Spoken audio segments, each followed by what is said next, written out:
जब पति अपनी पत्नी को हमसफर नहीं बल्कि सिर्फ घर की जिम्मेदारी समझने लगे।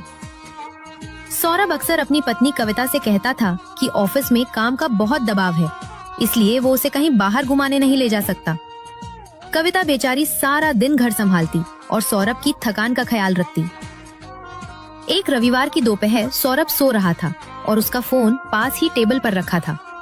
तभी उसके करीबी दोस्त राकेश का फोन आया। कविता ने सोचा शायद कुछ जरूरी काम होगा, तो उसने फोन उठा लिया। फोन उठाते ही दूसरी तरफ से राकेश जोर से हंसा और बोला, अरे सौरभ भाई कहाँ हो? भाभी को क्या बहाना मारा आज?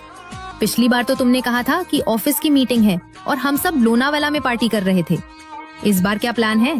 बीवी को फिर से ओवरटाइम का बोलकर निकल आओ, हम सब तुम्हारा इंतजार कर रहे हैं। कविता के पैरों तले जमीन खिसक गई। कांपती आवाज में उसने बस इतना कहा, वो सो रहे हैं, जागने पर बता दूंगी। डर के मारे राकेश ने तुरंत फोन काट दिया।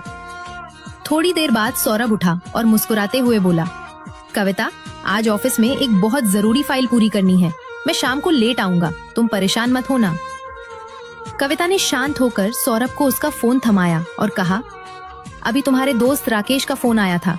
वो पूछ रहा था कि इस बार बीवी को क्या बहाना मारा है, ऑफिस की फाइल का या मीटिंग का। सौरभ का चेहरा सफेद पड़ गया।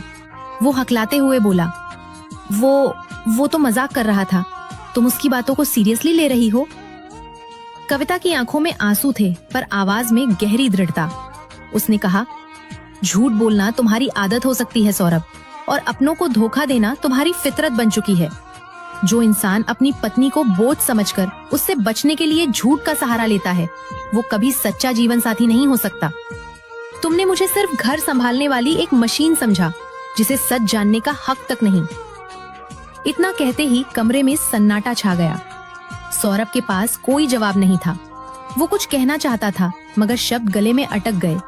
वो बस सफाई देता रहा। कविता ने शांत लेकिन भारी आवाज में बोली, आज से तुम्हें झूठ बोलने की जरूरत नहीं पड़ेगी सौरभ, क्योंकि सच से भागने से अब मैं तुम्हें नहीं रोकूंगी। पर याद रखना, जिस रिश्ते में ईमानदारी नहीं होती वो रिश्ता प्यार नहीं, सिर्फ एक समझौता बनकर रह जाता है।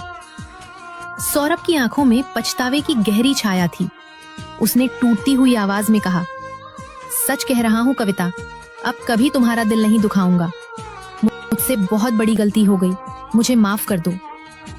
कविता की आंखें नम थीं, लेकिन उसके चेहरे पर प्यार और अपनापन साफ झलक रहा था। उसने हल्की सी मुस्कान के साथ कहा, आज के बाद ऐसा मजाक कभी मत करना सौरभ, मैं तुम्हें बहुत प्यार करती हूँ। क्या कविता ने सौरभ को माफ करके सही किया? प्रेम से बोलो, राधे।